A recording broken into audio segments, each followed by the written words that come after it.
Welcome back to the ETF Inspector. It's Friday, August 8th, a little after 5:30 p.m.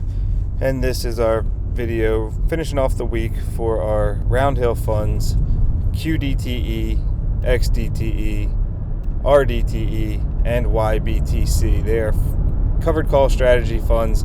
They are focused on income, paying out weekly, covering the NASDAQ 100, the S&P 500, the Russell 2000, and Bitcoin. If you haven't noticed in the background, this is the road edition. We're on our way to the beach for vacation. I'm going to still put out videos next week, but they will be abbreviated. I'm going to try to make them as quick as possible. I'm going to try to get through this one pretty quick as well. So reminder, I'm on X at ETF_Inspector1. I let you know the daily trades for the RDTE funds and any type of announcements that the Roundhill or Yield Max makes, and I let you know when videos come out. But since we're mentioning that, I should let you know, sitting at the beach, I'm not going to be taking my computer with me, so I probably won't be able to put the post out in this format, but I'll probably just write it up just in a regular post, just what the trade was and what they received. All right, so let's get into it. We're finishing out the week, so we're not only talking about how they did today, but also making a guesstimate on next week's distribution. One good thing, all four of the funds were in the green, so no matter which one you have, or if you have all of them, you made money today. Let's take a look at how they did with their trades. Start off with QDTE. They sold calls expiring today for $23,570 on the NASDAQ 100. It closed at $23,611.27, so that hurt. They collected $23.44 per share, selling 367 contracts, collecting a total of $860,000, but they had to pay to close out cash settlement $41.27. or $1.5 million. So all in all, it resulted in a loss of $654,000 on the trading day. That totals up for the week to a total of $3.6 million lost on trading. That's because the NASDAQ continued to climb beyond their strike prices. If we divided that out per share, they lost 15 cents per share. So obviously, we're not going to come up with our estimate based off of that. Now, not to mention, you'll see that's a different number than what I just said. That's because they are on a week delay. So this week's trades do not affect next week's distribution. It's the following week. So last week's trades are what we have to look at, and they had a good week last week. Not great, but they collected $4 million or almost 17 cents a share. We know they've been paying more than that, 30 to 35% annualized yield. So if we average out the last month, it's been about 23.8 cents. And I made a guesstimate of 24 based on the average, the increase in the price of the fund, and the fact that they generated some income. So we will find out on Wednesday morning together.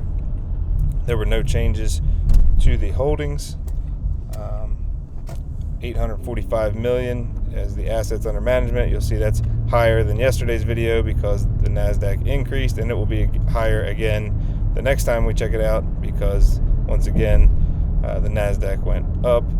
As you can see, the underlying index actually beat the fund. That is because it was going up in value together until it hit that sold 23,570 price, and then at that point the fund can't continue to make money along with the NASDAQ 100 because they're going to have to pay dollar for dollar as it goes up to close that out. All right, next up, XDTE sold calls on the SPX at $63.80. 646 contracts, collecting $5.38 or $347,000. We look at the SPX, it closed at $63.89.45, so that's $9.45 too far. So we had to pay that. $610,000 is what it totaled out to. $262,000 was the loss on the day, and overall it was a loss for the trading for the week of $1.3 million. Divided out amongst all the shares, that would be a loss of 14 cents per share. Again, it's not based on this week though, it's based on last week for the next distribution. I should mention today's Friday, so you should have got your distributions this morning, so you could either reinvest them or save them or spend them otherwise. So the average of the last month's payments are about 25.5 cents, and I've decided to stop trying to fight that because it seems to be right most of the time. So 25.5 cents is my guesstimate. There was no change on the holdings, as you can see, other than values. And again, much closer, right?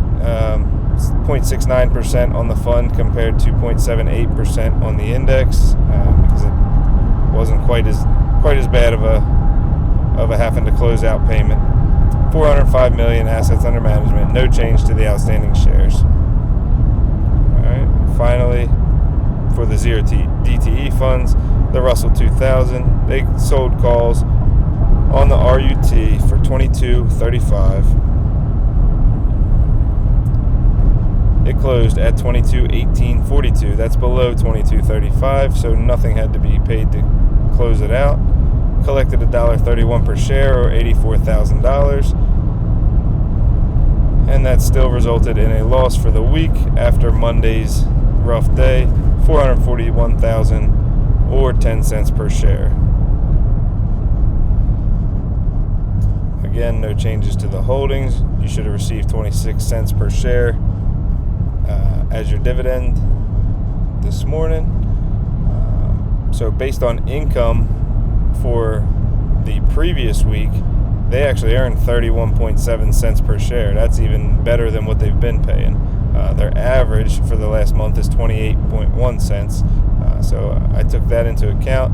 I don't think they're going to pay us that full 31. They might, but since they've been paying us a little extra even when they haven't been making it, I think they're going to need to pocket some of that to make up for it, but I could be wrong. My guess is 29.5 cents. There's $140 million assets under management. Again, no change in the outstanding shares, and you'll notice that the fund actually outperformed the underlying index on this one because the Russell 2000 went down, but since they actually were able to collect money selling the call, they didn't follow along with them, so they were actually able to end positive for a gain.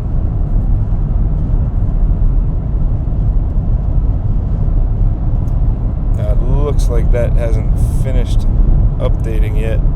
Looks like it was about 5 cents less than that. For some reason the funds take a while for Excel to update. Alright, last but not least, YBTC.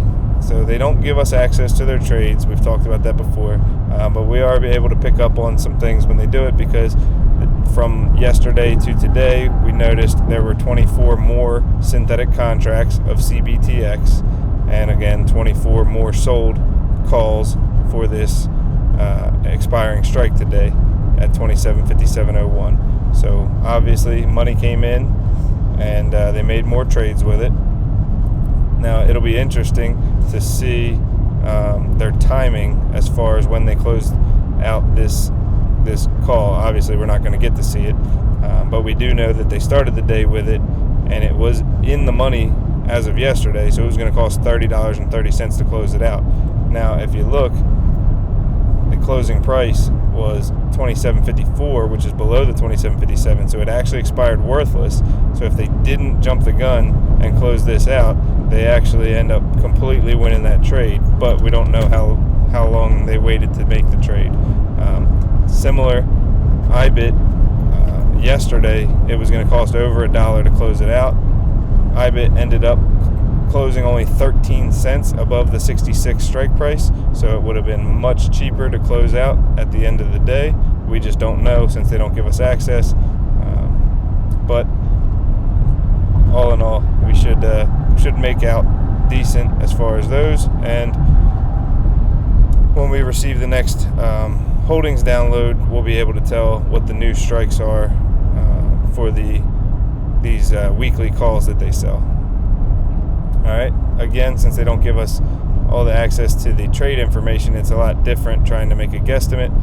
So I just kind of averaged out the last 4 payments, the last month's payments, as well as took a look at how the fund performed. And I'm just giving you a guesstimate between 48 and 50 cents is my guesstimate.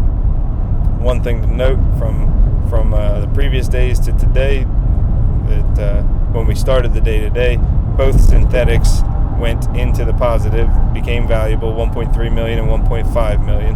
Now both of those decreased today because you can see CBTX and IBIT both went down. IBITs should stay positive. Obviously, CBTX is going to go back negative based on the closing price compared to the synthetic price. But as you can see, YBTC outperformed them both, because when they started the day, they were going to have to spend millions of dollars to close out their trades, whereas it dropped to the point where they weren't going to have to pay nearly as much. Plus, they should have closed and rolled, which would have generated income. So all in all, it was a good day for the fund YBTC. There's a total of 271 million assets under management with 5.5 million outstanding shares.